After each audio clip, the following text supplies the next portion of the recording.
Hey everybody, and welcome to the next episode of Bastock and Batchelor Bullshit Busters. I'm Simon Batchelor, I'm Adam Bastock. and this week we are going to be talking about how you can get more customers even if you're out of stock. So, Adam, this sounds too good to be true. How can this be possible? So there's a very kind of simple, and you might have seen it before on different websites. It's quite easy to set up in theory. In practice, it might be a little bit more difficult. However, it's essentially the idea that if your product goes out of stock, rather than just displaying that as a message, you can then display a email capture form. That email capture form then, when someone fills it out, will then alert that person to that product being back in stock as soon as that stock changes. So a good example just being that if you have 5 sizes of t-shirt and the medium sells out, people can still purchase the small and the large, but then the medium one, it will display if you want to get alerted when this product is back in stock, please send us give us your email address.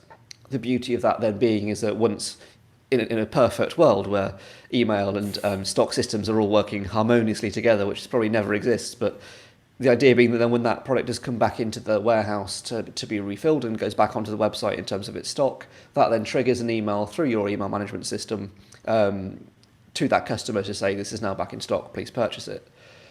Certainly Klaviyo seems to do that natively with, was it BigCommerce you mentioned? BigCommerce and Shopify, yeah. Yeah, so in Shopify that's quite a good example because it ties it to the variant in their like little demo thing, so you can see there that even within Shopify you can kind of get that enterprise level functionality where you can have the small one sells out and it will only display on that small size variant rather than for the entire product. So I think if you're on Shopify or BigCommerce, it's well worth looking into. But WooCommerce seems to be slightly more difficult. Is that true? So with WooCommerce, it doesn't tie into Klaviyo natively, as in there isn't a way of linking the stock to a Klaviyo flow. However, what it can do is it can just send an email. So if you've got your server set up with WooCommerce to be sending transaction emails anyway, like receipts and order confirmations, that sort of thing, you'll have an email sending system on your server anyway. So you can get a plugin called In-Stock Notifier, and this does exactly the same thing. It just isn't as clever as putting it out into Klaviyo. So you can't do some of the smarter things you can do in the flow with Klaviyo, which is like back in stock and then reminders or alternatives or upsells. Because obviously once you're in Klaviyo flow, you can then sort of add and do all the clever stuff you can do. Whereas so much stuff. with WooCommerce, it's more of a sort of binary yes or no. So it's out of stock, collect the email, back in stock, send the email. And it does that automatically. So there's In-Stock Notifier is a free plugin. And there's a couple of add-ons that allow you to, only like $5 or whatever, to allow you to change the CSS styling or things like that. So I think from a consumer point of view, this is really handy if you are looking for a more generic product, maybe something that you're price matching, or you're looking for, you're one of thousands, if not millions of people who sell the products, then this is not going to work for you. No one's going to put their email address in to wait for you to have it back in stock. If you can simply hit that back button, go back to Google search and get it delivered anyway. I would say if you're stocking the same product on Amazon and it's in stock on Amazon, then again, it doesn't matter. No one's going to put that into your website. However, if you are running a fairly niche or boutique Shopify store where you are one of only few people who sell it, or you are the person who sells it, then this is an absolutely fantastic way of capturing a hot lead. Someone who's really keen on buying your product, and it's a really good way of getting an indication that someone is so keen to buy your products they're willing to wait for it.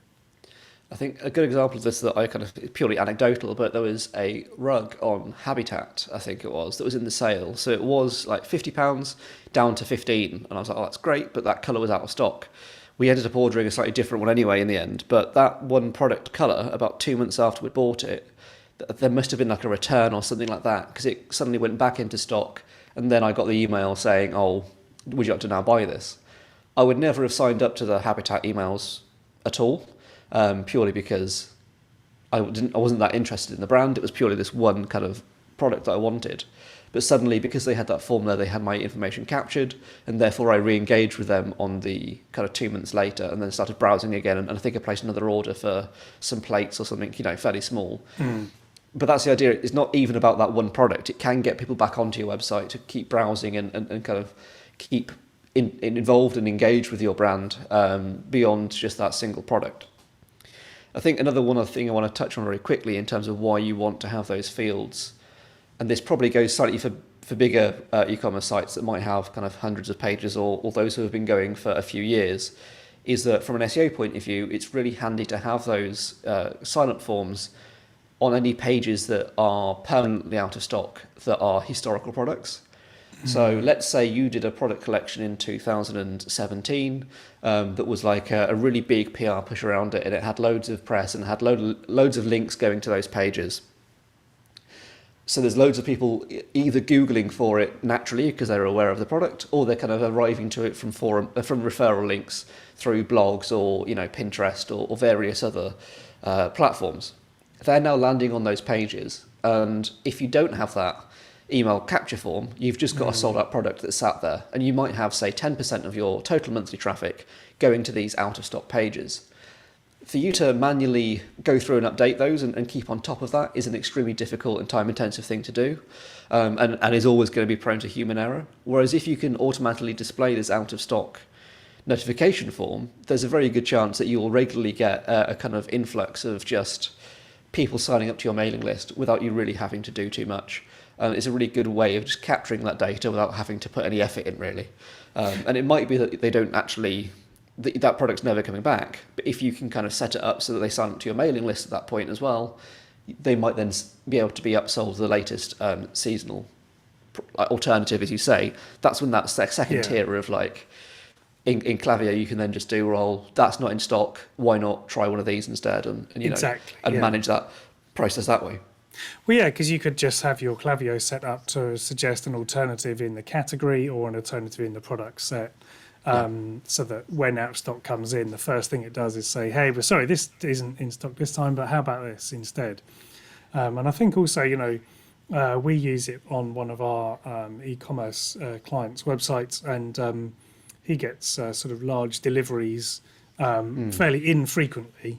So when the product is in stock, he quite often has already sold just through back orders and through out of stock notifications. At least half, if not more, of the delivery he's waiting for is already sold. So quite often what happens is he gets his out of stock notifications, and they then will email those people ahead of the stock coming in and saying, do you want to just place this order? And they'll then either manually place the order, because sometimes their orders are quite big. They're not very frequent, but they are quite big. And they can essentially pre-sell the delivery. That's interesting. Before the delivery even hits the yard, it's sold.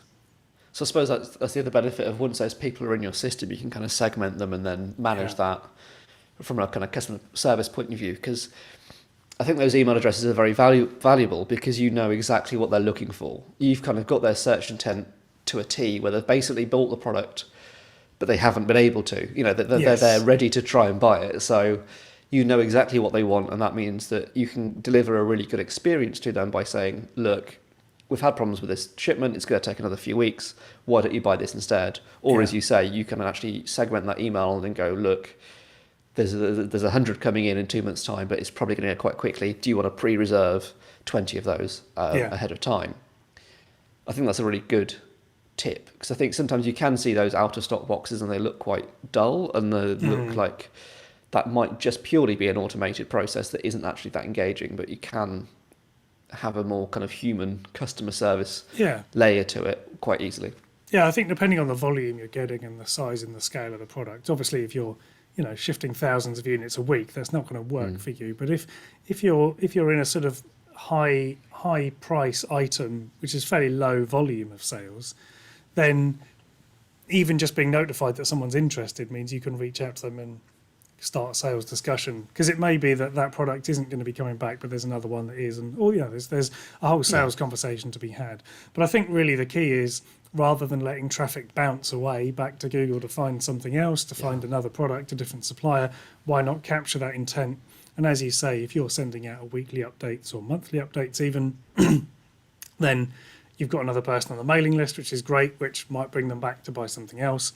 But also, when that product is ready to buy, then you have a list of customers who are looking exactly for that product and were so interested in what you were selling it at, the price you were selling it, they're willing to trust you enough to give you their email and say, tell me when this is back. That's how much I want this product. I think that's exactly the thing, is that the hidden kind of scale of this is probably what I'd emphasise as well, is the fact that there might be far more products that you are not aware of, and it's quite a lot of effort for you to try and track down, so that if you enable this, you can just quietly address it in the background. Yeah. Well, I think also it's something that if you're using stock management, particularly on WooCommerce, you don't even need to think about it. Once this plugin is in and you've set the parameters, which is hardly anything, to be honest, once you've got it set up, there's not much to change, because it's just pulling in the product and the category and it's sort of pre-set up for you. Essentially, you don't even have to worry about it. It's just happening. So as you say, if you've got products on pages or categories that you haven't looked at in ages, in months, years even, maybe on some big stores, so easy to do. Just install the plugin. You've got nothing to lose.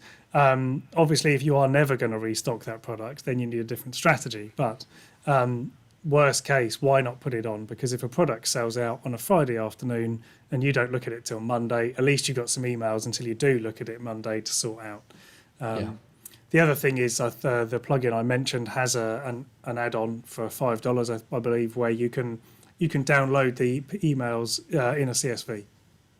Oh, nice. So you can put it into a spreadsheet and start to look at what the data is, and so you may then look through and go, actually, I've got 15 emails here of this product that we're never going to get back in stock. I'll just email them now, and you could just drop an email to them individually saying, whoops, this isn't coming back.